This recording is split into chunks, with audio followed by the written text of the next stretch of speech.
하나님의 평화가 여러분과 함께 하기를 주의 이름으로 축복합니다. 우리 앞뒤 좌우로 안녕하세요, 반갑습니다. 인사 나누시겠습니다. 2주 전쯤에 저와 가깝게 지내는 친구 목사님에게서 전화가 걸려왔습니다. 아주 가까운 친구이고 저희가 신대원에 다닐 때는 함께 비전을 나누고 또 서로를 위해서 기도해주는 그런 귀한 친구입니다. 그 친구는 지방에 있는 대도시에서 소위 떠오르는 목회를 하고 있습니다. 10수년 동안 뼈를 갈아 넣듯이 자기 자신을, 아내를, 가정을 목회 사역에 모조리 집어넣었습니다. 어려움이 있던 교회는 안정되었고 지역에서 손꼽힐 만한 교회로 부흥했습니다. 교인들의 사랑과 존경을 받고 지역사회에서 교회의 영향력은 무척 커졌습니다. 교회 부흥에 따른 물질적인 풍요로움도 더해졌지요. 그런데 최근에 제 친구에게 건강상의 치명적인 문제가 생겼습니다. 어쩌면 사역을 그만 접어야 할 줄도 모르는 그런 큰 어려움이었습니다. 모든 이야기를 다 들어주고 다 잘 될 거야. 걱정하지 않아도 돼. 통화를 마치면서 제 친구가 이렇게 이야기하는 겁니다. 주목사, 나는 네가 내 친구라서 정말 다행이다. 며칠 전쯤 전화가 다시 걸려왔습니다. 영성 수련원에 들어와서 제 친구는 하나님께 매달렸다고 합니다. 하나님, 내 병을 고쳐주세요. 하나님, 내 아내의 병을 고쳐주세요. 라는 기도보다는 내가 그리스도에게로 향하고 있는가, 내가 그리스도 안에 머물고 있는가, 그것을 살펴보고 성찰하는데 온 힘을 기울였다고 합니다. 그리고 이런 이야기를 들려주었습니다. 주목사, 내가 그동안 거짓 행복에 취해 있었다. 교회가 크게 부흥하니 내가 잘해서 된 줄 알았다. 교회가 제공하는 큰 차, 큰 집, 물질적인 대우를 당연하게 받았다. 그동안 나는 내 것이 아닌 것을 내 것처럼 착각하고 살았다. 이제 나는 하나님이 나를 개척교회로 보내면 개척교회로 갈 것이고, 시골교회로 보내면 시골교회로 갈 것이고, 선교지로 보내면 선교지로 갈 수 있다. 처음부터 내 것이 아니었으니까 나는 다 내려놓을 준비가 되어 있다. 참 행복은 하나님과 연합된 삶에 있는데 내가 그동안 정신줄 놓고 살았다. 친구의 이야기를 들으면서 제가 이렇게 말했습니다. 김 목사, 나는 네가 정말 자랑스럽다. 너처럼 제정신 박힌 목사가 내 친구라는 것이 나는 너무 기쁘다. 고맙다. 나는 너를 통해서 또 배운다. 나와 같이 길을 가고 같은 꿈을 꾸고 또 같은 생각을 하는 친구, 동료, 벗을 통해서 내가 바로 가고 있는가, 내 길을 살펴보고 성찰할 수 있다라고 하는 것은 큰 복이구나라는 생각을 가졌습니다. 내 주위에 어떤 사람이 있는가? 여러분 주위에는 누가 있습니까? 내게 영향을 주는 사람, 또 내게 영향을 받는 사람은 어떤 사람인가? 이것은 영적 성장뿐만이 아니라 내적 진보에도 많은 영향을 끼치게 됩니다. 우리 예수님에게도 친구가 있었습니다. 예수님 곁에 있는 제자들이 친구였고 이웃이었고 동료였습니다. 가깝게는 베드로와 야고보와 요한이지요. 그리고 12명의 제자들, 더 확대되면 70명의 제자들과 120명의 성도들, 그리고 갈릴리와 예루살렘과 벳바게와 베다니에 살고 있는 여인들과 또 동네 사람들이 있겠지요. 하나님의 아들이지만 사람의 아들로서 예수님은 사회적 존재였습니다. 사회적 존재는 사람들과 관계를 맺으며 성장하고 또 존재해야 건강한 사람으로 자랄 수가 있습니다. 창세기에 보면 인간은 서로 관계를 맺으며 존재하도록 지음을 받았습니다. 하나님이 흙으로 인간을 만드시고 그 코에 하나님의 숨기를 후 하고 불어넣자 그제야 인간은 리빙 빙, 살아있는 존재, 생명이 되었습니다. 인간이 참 사람으로 살아있는 존재로 살아가는데 가장 중요한 첫 번째 원리는 하나님과의 관계입니다. 하나님과의 거룩한 입맞춤입니다. 하나님과의 영적 입맞춤이라고 할 수 있습니다. 하나님으로부터 임하는 은총, 하나님으로부터 공급되는 사랑을 통해서 인간은 하나님을 인식하고 또 나를 깨닫게 됩니다. 하나님과의 사랑의 관계를 위해서 우리는 이렇게 예배를 드리고 이른 아침 기도자로 교회를 찾는 사람들이 있고 일상에서 여러분은 하나님의 뜻을 물으며 사랑의 소통을 이어가려고 혼신의 힘을 다할 것입니다. 그리고 하나님과의 건강한 관계 속에 있는 사람은 나와 다른 피조물, 아내, 자녀, 이웃, 사람들과 사회적 관계를 맺습니다. 하나님은 인간을 홀로 머물도록 내버려 두지 않습니다. 하나님과 관계 속에 있는 인간 아담이 아내 하와를 통해서 최소 단위의 사회적 관계를 갖도록 했습니다. 배우자와 어떤 관계를 맺고 있는가 하는 것이 나중에 확장된 사회적 관계로 발전됩니다. 배우자와의 원만한 관계가 자녀와의 관계에 영향을 미치게 되고 또 이 가정에서의 사회적 관계는 여러분이 이웃과 어떤 관계, 시부모님과 더 확대된 사회적 관계를 맺는데 큰 영향을 미친다는 것을 여러분은 경험을 통해서 알고 있습니다. 기독교 신앙에서 관계성은 굉장히 중요한 요소입니다. 하나님과의 관계성은 사람과의 관계성을 만들고 또 사람과의 어떤 관계를 만들고 유지하는가에 따라서 하나님에 대한 여러분의 인식이 영향을 받게 됩니다. 부모와의 관계가 하나님을 아버지라 부르는데 영향을 끼치게 되고 부부와의 사랑의 소통의 관계가 하나님과 어떤 친밀한 사랑을 나누는가에 영향을 미치게 됩니다. 예수님은 하나님 아버지 앞에 홀로 엎드릴 때 외에는 늘 사람들과 동행했습니다. 예수님 주변에는 항상 사람들이 있었습니다. 적게는 한 사람, 어떤 경우는 두세 사람, 많게는 부모 형제도 만나기 어려울 만큼 사람들로 둘러싸인 적도 있었습니다. 예수님의 친구 관계에서 첫 번째 원리는 예수와 함께함입니다. 예수님의 가장 가까운 친구들은 12명의 제자입니다. 마가복음 3장 14절에서 12명의 제자를 세운 목적을 이렇게 밝힙니다. 함께 있게 하고 그들을 보내어 전도하게 하기 위해서입니다. 제자의 첫 번째 목적은 그리스도와 함께 머무는 일입니다. 예수님은 함께 그들과 시간을 보냈습니다. 요한복음 3장에서 예수님은 제자들과 함께 어떤 거처에서 머무셨다라고 기록합니다. 예수님은 제자들과 함께 먹었고 그들과 함께 여행했고 같은 곳을 바라보면서 같은 길을 걸었습니다. 그냥 함께 머물렀습니다. 예수를 중심으로 모였고 친구들의 몸의 방향은 예수님을 향해 있었습니다. 이것이 중요합니다.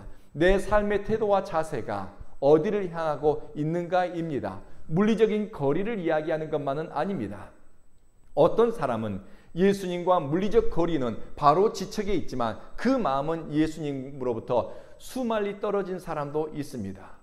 어떤 사람은 물리적으로는 수십 킬로, 수백 킬로 떨어져 있지만 그 마음은 예수님 곁에 와 있는 사람도 있습니다. 예수님은 당신의 사랑받는 사람이 무엇을 하기 앞서서 당신과 함께 머물고 길을 걷고 같은 생각과 마음으로 세상과 사람들을 바라보기를 원했습니다. 십자가에 죽기 전 예수님은 겟세마네 동산에서 간절히 기도했습니다. 그런데 잠들어 있는 제자들에게 이렇게 말씀하십니다. 너희가 나와 함께 잠시도 깨어 있을 수 없었더냐? 영적 성장에서 중요한 원리 중에 하나는 하나님의 임재를 의식하며 함께 머무는 것입니다. 무슨 일을 많이 하는 것이 아니라 함께 그 자리에 머무는 것입니다. 내 의식과 관심을 그리스도에게 집중시키는 것입니다. 제 친구 목사가 목회를 그만둬야 할지 모른다는 두려운 현실 앞에서 선택한 것은 그리스도에게 온 생각과 마음과 의식을 집중시키는 일이었습니다. 사람이 어려운 일이 있다고, 고통스럽다고, 힘들다고, 시험에 들었다고 하나님을 찾거나 하나님을 다 바라보는 것은 아닙니다. 너무 힘들고 피곤한데 두렵고 살 소망이 끊어진 것 같은데 생각과 의식을 하나님께로 향하지 않고 은혜의 자리를 찾지 않고 되는 대로 사는 사람들이 허다합니다. 늘 말씀드리지만은 되는 대로 살면 되는 것이 하나도 없습니다. 우리는 반응하며 살기보다는 선택하며 살아야 됩니다. 믿으십니까? 하나님은 우리에게 늘 선한 생각과 의지를 주시고 지혜를 주시기 때문에 우리는 되는 대로 살기보다 충분히 주님이 기뻐하시고 영광 받으실 만한 일들을 선택하며 살아갈 수 있는 줄로 믿습니다. 성도 여러분, 기억하시고 떠올리십시오. 예수님의 제자로 사는 첫 번째 원리는 예수님과 같이 머무는 것입니다. 어떤 일을 통해서 친구가 되는 것이 아니라 아무것 하지 않아도 많은 일을 하지 않는 것 같음에도 예수님을 떠올리고 생각하고 바라보고 부르는 것입니다. 새벽 기도회 때, 수요 모임 때 또는 가정에서 일상에서 의식과 생각을 모아서 주여, 주여, 예수님 불러보십시오. 내 마음이 그리스도에게로 향하고 내 삶의 방향이 그리스도에게로 움직여가는 것이 예수님의 친구들의 태도입니다. 그리고 두 번째로 예수님과 친구들의 구심점은 진리의 말씀입니다. 예수님의 친구들은 경제적인 상태, 사회적 배경이 달라도 너무 다른 사람들이었습니다.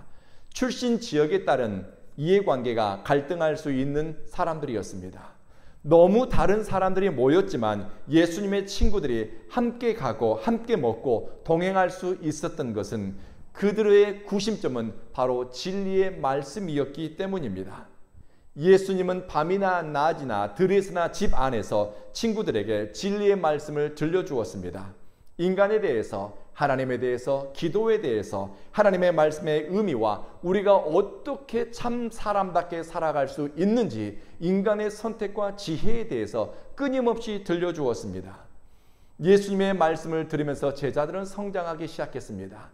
항상 우리 갈릴리 동네에서 사람들이 보고 생각하는 수준으로 상황과 사건을 인식했던 사람들이 이제 예수님의 시선으로 상황을 바라보기 시작했습니다. 새로운 세계관이 확장되기 시작했고 그들은 전통적인 생각으로부터 자유로워지기 시작했습니다.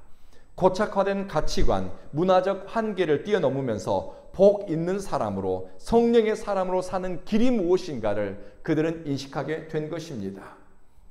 우리가 가진 복음서 마태, 마가, 누가, 요한의 말씀은 예수님이 친구들에게 들려주었던 말씀의 내용들입니다. 예수님이 여러분에게 무엇이라 말씀하는지 궁금하다라고 하면은 오늘 댁에 돌아가셔서 마태, 마가, 누가, 요한복음의 말씀을 펴서 읽어보십시오. 예수님이 가장 사랑하고 신뢰하는 사람들에게 들려준 얘기가 그곳에 기록되어 있습니다. 진리의 말씀을 나누고 신뢰를 기초로 한 성도의 모임은 사랑의 깊이와 넓이가 더해갑니다. 제가 해외에서 한인교회를 목회할 때입니다. 구역 모임이나 성도들의 교제를 할 때 저는 부탁을 했습니다. 너무 다른 사람에 대해서 이야기 많이 하지 마세요. 그리고 자기 자신에 대해서도 너무 솔직하게 밝히지 말고 속에 있는 이야기 다 털어놓지 마세요.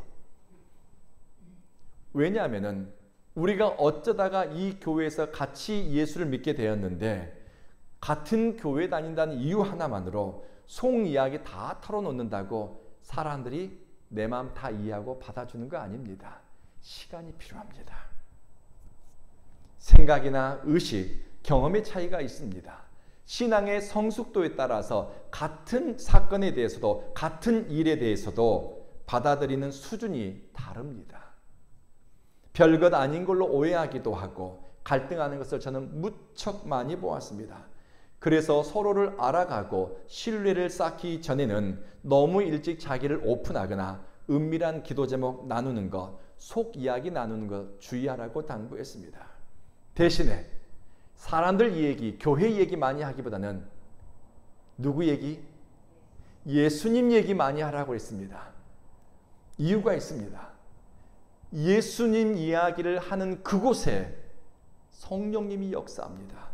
우리 주님은 말씀하셨어요. 두세 사람이 내 이름으로 모인 곳에 주님이 함께 계시겠다고 약속하셨습니다. 그러니 신변 잡기를 누르놓거나 다른 사람에 대한 백바이팅이라고 하죠. 뒷담화 얘기하거나 이러쿵저러쿵 판단하고 비난하는 이야기하는 것보다는 예수님 이야기를 나누게 되면은 그곳이 어느 카페이든 여러분의 가정이든 누구 집의 거실이든 바로 그곳에 거룩한 성도의 교제가 일어나고 하나님의 성령의 임재가 있는 줄로 저는 확신합니다. 예수님 이야기를 나누셔야 합니다. 시간이 지나면서 교인들은 누군가에 대해서 수군수군하는 것, 교회에 대해서 성숙하지 못한 말을 옮기는 것, 그리고 오해나 갈등을 부추기는 이야기를 하는 것을 서로가 부끄러워하는 분위기가 되었습니다.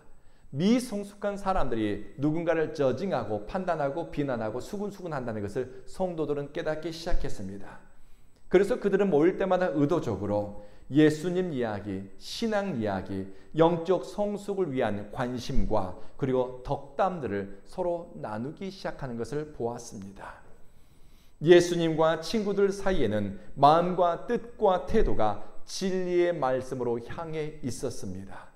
귀가 진리의 말씀에 열려 있었고 마음이 하나님의 말씀을 듣는데 뜨거웠습니다. 나니아 연대기를 쓴 C.S. 루이스가 이런 이야기를 했습니다. 그리스도인이 서로 친구가 된다는 것은 같은 진리를 바라보고 그것을 서로 나누는 데 있습니다. 우리 온교회 성도들이 하나님의 말씀을 듣고 배우는 데 열심이고 진리 안에서 성장하고 이 말씀을 증거하는 데 전하는 데 힘을 낸다면 주님은 우리에게 너희는 종이 아니라 내 친구야 라고 우리를 불러주십니다. 세 번째로 예수님이 친구를 위한 선택은 상대를 위한 기도입니다. 관계를 의미하는 영어 단어 relationship이라고 하죠. 이 relationship이라고 하는 영어 단어는 영어 relatio라고 하는 라틴어 단어에서 파생되었습니다. 이 relatio라고 하는 말은 관계, 소통, 연결이라는 뜻도 있지만 말하는 행위를 가리키기도 합니다. 진실하면서도 건강한 관계 형성은 언어의 소통을 통해서 일어나기 때문입니다. 이 말하는 행위라고 하는 이 라틴어 릴라티오를 생각하면서 저는 그런 생각을 했습니다. 이것은 기도와도 연관이 되겠구나. 요한복음 17장에서 예수님은 친구들을 위해서 하나님께 많은 말을 올려드렸습니다. 친구들을 위해서 간절히 기도했고 또 자주 기도했습니다. 예수님은 친구들의 운명, 그들의 선택과 또 어떤 방식으로 하나님께 영광 돌릴 줄 미리 알았음에도 불구하고 그들을 위한 중보 기도를 쉬지 않았습니다. 예수님이 친구를 대하는 가장 품위 있고 가장 가치 있는 행동은 친구를 위한 중단 없는 기도 행위였습니다. 여러분이 누군가의 친구라고 한다면 여러분의 친구를 위해서 기도해야죠. 저는 여러분을 저의 영적 믿음의 길동무라고 생각합니다. 그래서 매일 아침 여러분의 이름은 제 기도 속에 기억되고 있습니다. 왜냐하면 우리는 그리스도 안에서 친구잖아요. 예수님의 친구가 된다는 것은 예수님의 끊임없는 도고, 친구를 위한 기도 속에 여러분이 기억된다는 것입니다. 지금도 예수님이 여러분을 위해서 기도하고 있고 하나님 아버지께 여러분을 위해서 청원하고 있다면 얼마나 복되고 영광스러운 일입니까? 서로를 위한 기도는 견고한 신뢰를 만듭니다. 좋은 친구를 원한다면 많은 사람 만나려고 모두와 친하게 지내려고 하기보다는 내가 기도해 줄 친구, 나를 위해 기도해 줄 친구를 만나는 것이 복이 있습니다. 기도하는 사람은 깊은 기도 속에서 서로를 체휼하고 공감합니다. 말하지 않아도 상대방의 아픔과 서러움과 두려움을 느끼기 때문에 깊은 관심과 배려, 신중한 돌봄으로 상대를 대하고 또 주님 앞에 내 친구의 문제를, 어려움을 가지고 나아갈 수 있는 것입니다. 친구를 위해 기도하며 관계를 만들어가는 사람들을 향해서 주님은 이렇게 말씀합니다. 너희는 나의 친구다. 그리고 마지막으로 예수님과 친구 관계에서 가장 중요한 원리는 서로 사랑하는 것입니다. 서로 사랑하는 사람이, 너와 네가 서로 사랑하는 사람이 내 친구가 된다는 것입니다. 우정을 프렌드십이라고 하죠. 프렌드십이라고 하는 이 우정에 대해서 과학자들은 어떻게 분석할까 구글링을 해봤습니다. 캘리포니아 주립대학에서 2015년에 발표한 논문 중에 Friendship Chemistry on Examination of Underlying Factors라고 하는 우정의 화학적 특징에 관한 연구라고 하는 논문이 요약본을 다운받아가지고 읽어보았습니다. 마지막 결론 부분에서 이 한 구절이 너무나 인상적이었습니다. 사람이 느끼는 소외감, loneliness, 외로움 또는 삶의 불만족스러움은 대체로 사람과 사람 사이의 프렌드십, 우정의 결핍이다. 그리고 신뢰할 만한 친구 관계가 없을 때 인간의 고독함과 삶의 불만족스러움이 이머징한다고, 등장한다라고, 나타난다라고 이야기합니다. 친구가 있으세요? 삶이 불만족스럽진 않나요? 예수님은 친구들에게 말씀하기를 이렇게 이야기하셨습니다. 친구들, 나는 내 친구들이 기쁨으로 충만했으면 좋겠어. 예수님이 당신의 친구들을 향한 마음은 친구들이 잘 되는 겁니다. 예수님의 친구들의 행복한 모습을 보는 겁니다. 좋은 친구는 서로의 행복을 빌어주고 상대방이 진심으로 잘 되기를 축복합니다. 그래서 예수님은 사랑하는 친구들, 나는 너희들이 기쁨으로 충만했으면 좋겠다. 이 마음으로 친구들을 대했습니다. 복을 비는 마음으로 친구를 대한 것이죠. 친구에 대한 질투, 시기 혹은 좁은 마음으로 바라보는 것이 아니라 복을 비는 마음으로 대한 것입니다. 예수님이 말씀한 기쁨과 즐거움으로 충만한 비결은 이것입니다. 내가 너희를 사랑한 것처럼 너희도 서로 사랑하라는 것입니다. 아내가 남편을, 남편이 아내를, 그리고 부모가 자녀를, 자녀가 부모를, 친구가 친구를 서로 사랑할 때 여러분은 기쁨으로 충만하게 된대요. 외로움과 고독함으로 일을 가는 것이 아니라 만족함으로 충만하게 된다는 것입니다. 예수님 곁에 있는 제자들에게 주님은 너희들은 나만 사랑해 라고 요구하지 않았습니다. 예수님을 바라보고 예수님을 따르고 예수님을 향하는 예수님의 12제자, 70명의 제자, 120명의 제자일지도 모르죠. 그 이상일지도 모릅니다. 그 사람들을 바라보시며 말씀합니다. 너희들이 내 친구야? 그러면 너희들은 너희들끼리 서로 친구가 되어야 된다는 것입니다. 너희가 서로 사랑한다면 너희들은 진짜 내 동무가 된다는 겁니다. 사랑하는 성도 여러분, 예수님에게 함께 길을 가고 같이 먹고 함께 기도할 친구가 필요했습니다. 참 행복자의 길을 간다는 것은 나 혼자가 아니라 함께할 동무, 친구, 벗이 필요합니다. 예수님과 함께 머무는 것을 기뻐하고 예수님의 말씀에 귀를 기울이는 사람을 예수님은 친구로 대하셨습니다. 그리고 친구를 위한 도고, 끊임없는 중보 기도를 하나님께 올려드렸습니다. 그리고 저와 여러분이 서로 사랑하고 우리가 서로 친구가 될 때 우리는 예수님의 친구로 불린다는 것을 기억하십시오. 기도하겠습니다.